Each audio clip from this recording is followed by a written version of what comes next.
روشن هي کو دهره مدا قومینه یکو پیواجوانها سرکشی وشندگه پر دست کفتین گرینگ به دست خو خستانه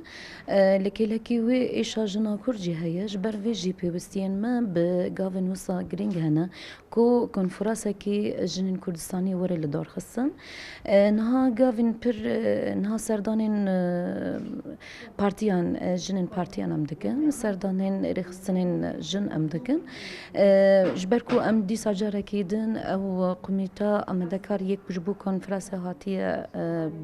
بلكرن جارة كيدن بكار وخبر دوام بكي هن نقاشات هن نرينين هن بشنيارين هاي بهفراتين نقاش كرنجي لي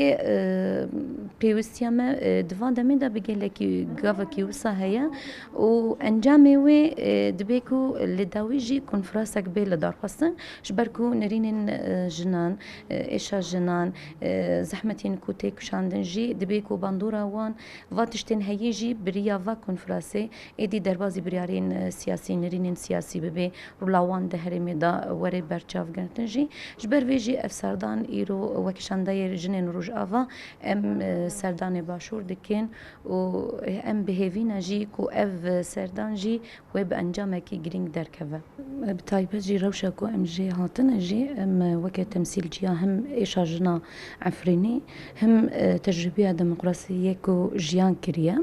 جبر فيجي بيوستياما بقافكي وصا جرينج هيا ام بلاس بكن جبر كو نهار وشاكو تيدا جيان دكي قالكي زحمة تجي اف كونفرانسا جنين كردستاني وببي برسف لهم بروان تعتين وإريشين للسر جنا كرتفاهي وبطايبتي سر جنا عفريني وبرسفه كبتون ديل برانبري وين نشان بدن بخيراتنا چی گرمان لدکن و په خوشحالین که براستی زموزوله چی جنانه لسر استی نستوی هیا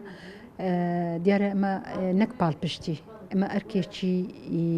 جنانه و نتوی خومان زیبا زیدکن اما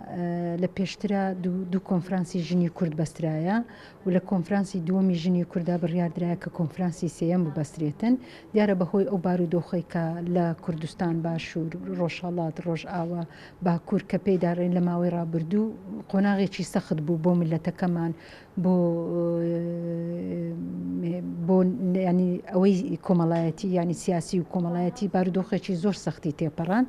بوی کنفرانسی جنی کرد تاخیر بو بلام استا با ارکیچی پیوستی دزانین که جنی کرد دیسان دەست بە حیوار بکاتەوە ئالێتێکی نوێ بۆ پێکەوە کارکردن و پاڵپشتی یەکتر بکەیتەوە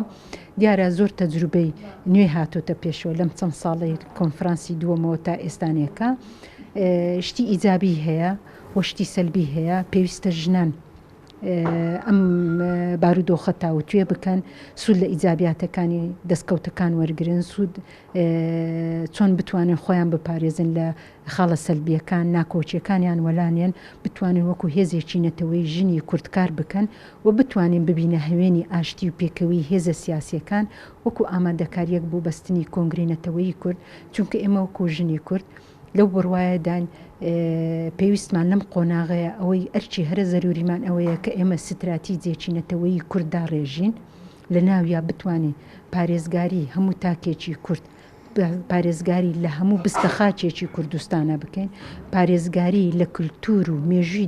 مێژووی کوردایەتی خۆمانە بکەین پێویستمان بەوەیە کە هەمومان پێکەوە کار بکەین هەمومان پێکەوە ڕوبەڕووی هێزە دژمنکاریەکان ببینەوە ڕوبەڕووی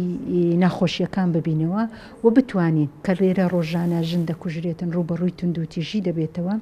ئەگەر ئێمە ئەمڕۆ کەم تەرخەمی لەم ئەرکەی خۆمان بکەین بە دڵنیایەوە مافمان وەکو ژن لە ناویشدا وەکو نەتەوە دەفەوتێتن بۆیە گفتوگۆکان بە ئەوەیە ئێمە نەک پاڵپشتین ئێمە بە ئەرکێکی ژنانە و نەتەوەی خۆمان هەردەستین کە بتوانین هەمومان لە نزیکترین کاتە کۆنگرەی نەتەوەی ژنی کورد ببەسترێتن